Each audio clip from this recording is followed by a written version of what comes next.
kulan ay ku yeesheen xarunta golaha murtida iyo madadaalada qaranka ee National Theatre golaha abwaanada qaranka Soomaaliyeed ayaa waxa ay kaga hadleen maxkamadda Somaliland ay ku xukuntay abwaanad Nicimo Qorane. Golaha ayaa Somaliland ku dhaleelay maxkamadeenta abwaanada iyagoo ka codsaday in si degdeg ah xorriyadooda loo siiyo. Qaar ka mid ah golaha abwaanada qaranka Soomaaliyeed oo ka hadlaya waxaan maamulka Somaliland ka codsanaynaa in la sii daayo oo xorriyadeedii loo soo celiyo Nicimo Axmed Ibraahim oo ah gabar abwaanada aabaheed abwaan yahay fanka iyo suugaanleyduna meel kasta oo ay joogaan waa isku aragti waana isku xiran yihiin.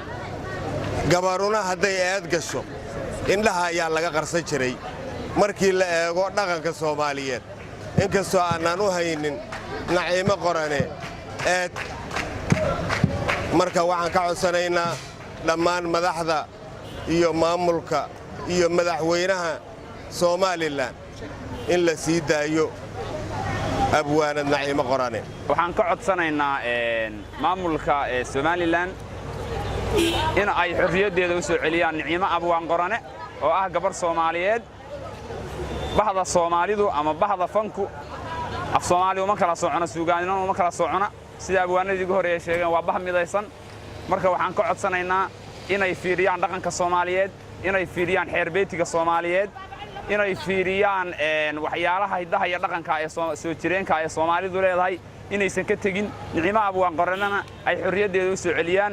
waxaan maanta halkaan isugu nimid inaan muxuu ahaayay codsi u jeedino madaxda Somaliland annagoo dhahayna golaha abwaanada Soomaaliyeed waa golaha abwaanada Soomaaliyeed ma aha golaha Hargeysa, ma aha golaha Muqdisho, ma aha golaha Jabuuti, ma aha golaha Gaarisa, ma aha golaha Jigjiga.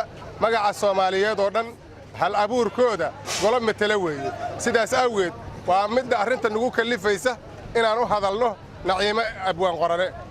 sidaa darteed waxaan codsanaynaa oo madaxda sharafta leh ka codsanaynaa dembi ma aha inaan idhaahdo Somaliland aan jeclahay. dembi ma aha, laakiin waxaa dembiya in la yiraahdo maxaad u jeclaatay. dembi ma aha inaan idhaahdo Soomaali weyn aan jeclahay, laakiin waxaa dembi ah maxaad Soomaali weyn u jeclaatay. sidaa darteed waxaan codsanaynaa gabadhaas muxuu ahaa dooqeeda iyo rabitaankeeda unbay ka hadashay, wax weyn ma samaynin. sidaa darteed haddii ay dembi gashay iyo haddii aysan gelinba waxaan idinka codsanaynaa in xorriyadeeda la siiyo. Somaliland ayaa xukun xabsi ah ku xukuntay abwaanad Nicimo Qorane oo dhawaan timid magaalada Muqdisho. Bilaa Mire Maxamed, SBS TV, magaalada Muqdisho.